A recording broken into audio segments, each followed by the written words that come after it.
launch them next year. GoPro already has several lines of cameras that are drone compatible. Well, GoPro's announcement considered a big step toward bringing drones to the masses. As drone prices continue to drop and sales soar, there are a lot of questions about the future of their use. And joining us tonight, drone pilot David Quinones from udrone.com, and he has brought in a few props for us to work with as we talk about this. Thanks for being with us. Oh, great. Let's talk first of all about safety and regulation, because drones are a big thing. Everyone's talking about them, but there are a lot of questions as to how many regulations are in place to make things safe. Yeah, well, right now there's kind of like a big gray area that's going on, and the FAA really needs to step in and establish the regulations, because there's so many new drone pilots out there that really don't know what to do and where to fly. And as we could see recently in the news, you know, some drones have flown by airplanes. Well, that's a big problem. There was a new report out from the FAA found that at least 25 times that small drones came within just a few seconds or a few feet of crashing into a much larger aircraft. That was just since June. Wow. That's scary. Yeah, it is. It's very scary. So the need for regulation is obvious. We need some direction, and I think it's going to come. We can see in other countries there's regulation. They're using drones in Canada, Holland, and hopefully the U.S. will catch up. Let's talk about some of the benefits, because there are some actually medical benefits that aren't talked about very often.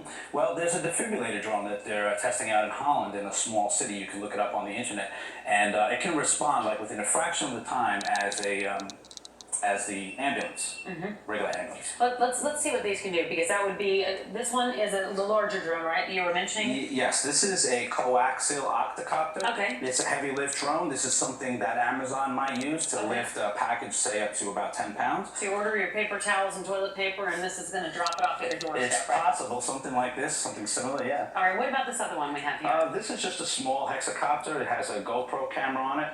This is something that's very popular right now, and these are a lot of what we're hearing about. Can you fire it up and just see how it works? And this would work the same way if you're saying you're going to have a delivery, whether we're talking about defibrillator to, you know, what you're talking about being tested in Holland, or what Amazon is planning to do. Yes, very similar to this. Okay. So here we go. All right.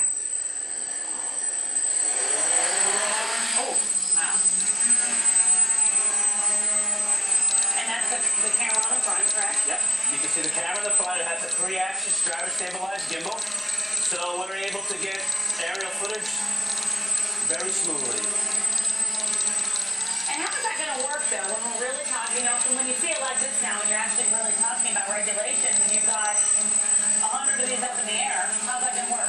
Well, we're going to need some kind of collision avoidance system, and regular airplanes also have what's called a transponder, and that allows aircraft to be identified on the radar screen by the FAA. So I think once we have that integration, it'll become a lot safer. Talk about the job as a pilot, a drone pilot. I mean, that's going to be a big job market, right? It's really exciting, and it's definitely a billion-dollar industry, and it's showing new perspectives on the world that we've never seen before. Drones are flying in places never before expected. Taking off literally, I guess, right? Yeah, all right. David Quinones, thank you so much. Thank you.